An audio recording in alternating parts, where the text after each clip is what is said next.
Vamos agora à entrevista do dia com Maria Lídia Flandoli. Acordo da Câmara Federal com artistas que exigem limites a biografias não autorizadas pode afastar a ameaça à liberdade de expressão e de censura prévia a publicações relevantes para o interesse público. E o nosso convidado é o ocupante da cadeira de número 18 da Academia Paulista de Letras, o escritor Jorge Caldeira, autor de vários livros sobre história do Brasil, entre eles a biografia Mauá, empresário do Império, que, por sinal, eu tenho aqui, faço questão de mostrar, porque esse seu trabalho é um trabalho muito comentado e um sucesso editorial. Você tinha essa expectativa, Jorge Caldeira, quando fez essa biografia? Eu tinha expectativa contrária, na verdade. Eu era editor executivo da revista Exame e resolvi deixar o cargo para escrever esse livro, que me custou 3 anos de trabalho. No dia que eu saí, enfim, estava me despedindo dos meus colegas, um amigo falou: você está escrevendo a história de um empresário que não teve caso extraconjugal, não namorou nenhuma mulher interessante, não tem nenhuma história, isso vai ser um fracasso. E, enfim, essa é um pouco a saga de quem escreve uma biografia. Você nunca sabe o que vai dar, você faz isso por um interesse, que no meu caso é de conhecer melhor a história do Brasil, né?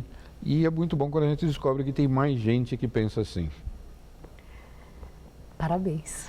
Meu parabéns, porque diante de tanta incerteza, o resultado certamente é muito compensador, né? Considerando o seu investimento pessoal. 3 anos elaborando um trabalho de investigação, de pesquisa, biografia, que não é para qualquer um. Agora, Jorge Caldeira, polêmica em torno de biografia não é novidade. De tempos em tempos, há aquelas reivindicações, ou do biografado que está contrariado, não gostou que contassem isso e aquilo, ou de herdeiros, de familiares, né, que também querem uma participação na venda dos livros, etc.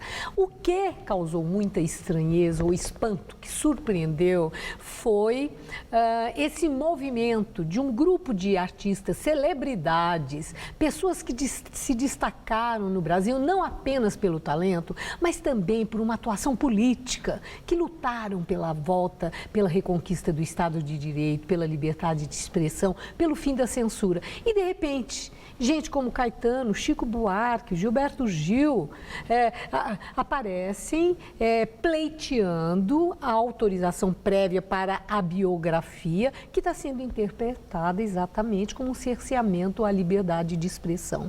Como é que você entende essa investida de agora, exatamente desses artistas?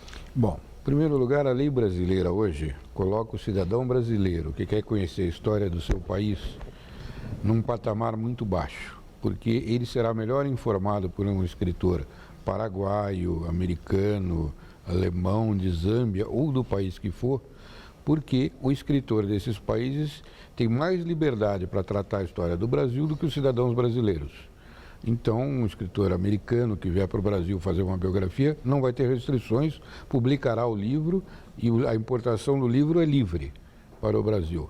Um cidadão brasileiro interessado em conhecer a história do seu país estará mais bem servido por ele que por outro cidadão brasileiro que estará restrito à vontade, aos caprichos, aos deleites, ao que bem entender de qualquer celebridade, que agora se arroga o direito de dizer o que pode ser dito e o que pode não ser dito em público, de coisas que são públicas. Quer dizer que um autor estrangeiro, se resolver escrever sobre uma celebridade brasileira, o caso do Roberto Carlos, por exemplo, se tivesse sido um autor estrangeiro, mesmo escrito em outro país e traduzido para o português, estaria sendo vendido livremente aqui no Brasil? Talvez a tradução brasileira ele consiga processar a editora brasileira, mas existe um caso, pelo menos, de uma biografia que é publicada no exterior e proibida a venda no Brasil. Então essa é a situação. E pior, é que o cidadão do país não pode saber sobre o próprio país sem autorização de alguém. É uma situação... Quer dizer, é a questão assim, a defesa desses artistas, eles pedem, né, o direito de autorizar previamente, porque entendem que eles têm um direito que antecede, que é a garantia à privacidade. Isso eles entendem como sendo uma proteção. Tem algum fundamento Essa garantia existe. esse temor que eles têm dessa invasão trazer prejuízos? A luta entre direitos opostos, que são da privacidade, da inviolabilidade e da honra, e o conhecimento público, existe em qualquer democracia.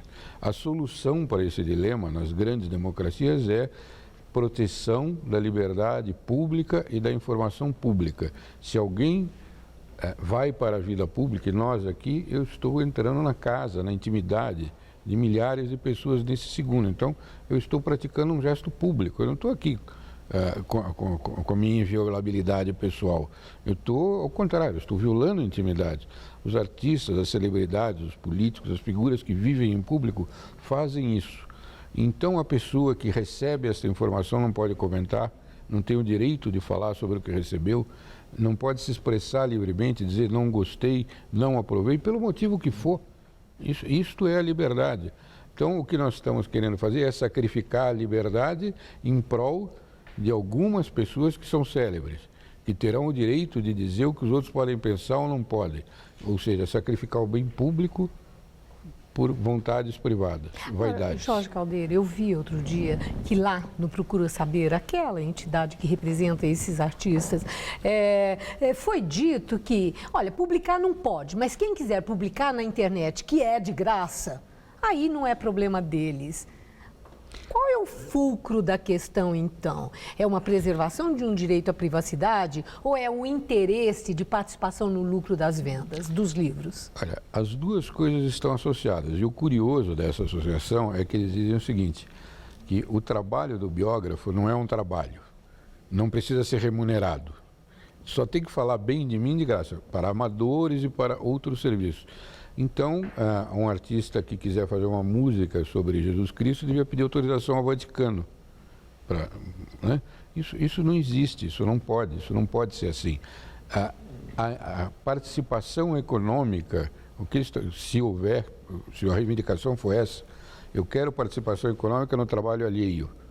Né? Ok, então haverá participação econômica no trabalho. Não, isso não tem cabimento, porque ninguém vai trabalhar para o outro de graça. Mas existe a possibilidade de um acordo em função de projeto que está na Câmara Federal, que parece que está para sair, de entendimento de um mecanismo. Publica a biografia. Se nessa primeira edição tiver alguma coisa que seja uma invasão de privacidade, que fira direito à honra, que traga aí uma difamação, qualquer coisa assim, que isso seja interpretado judicialmente, as edições seguintes teriam a supressão disso. Então, o escritor deixa de escrever para o leitor, que compra o livro segundo sua vontade, e passa a escrever para um juiz da vontade que vai julgar. Quer dizer, esse é um acordo que também cerceia a liberdade. Não cerceia a liberdade, vai transformar a escrita e a pesquisa em objetos que serão julgados segundo a livre vontade de quem tiver poder, celebridades, etc. e tal, que vai dizer se é bonzinho ou se não é. Ou seja, não me parece que o resultado disso seja a liberdade de expressão. A última questão rapidíssima, eu não posso deixar de perguntar, considerando o sucesso editorial do Mauá, é o seguinte: é verdade, Jorge Caldeira, que Mauá, no tempo dele, tinha tanto dinheiro quanto o Eike Batista tem hoje? Não, tinha muito mais dinheiro que o Eike Batista. As empresas eram mais bem-sucedidas e ele era um dos homens mais ricos do mundo durante 30 ou 40 anos. Muito obrigada por sua entrevista, uma boa noite. Obrigado.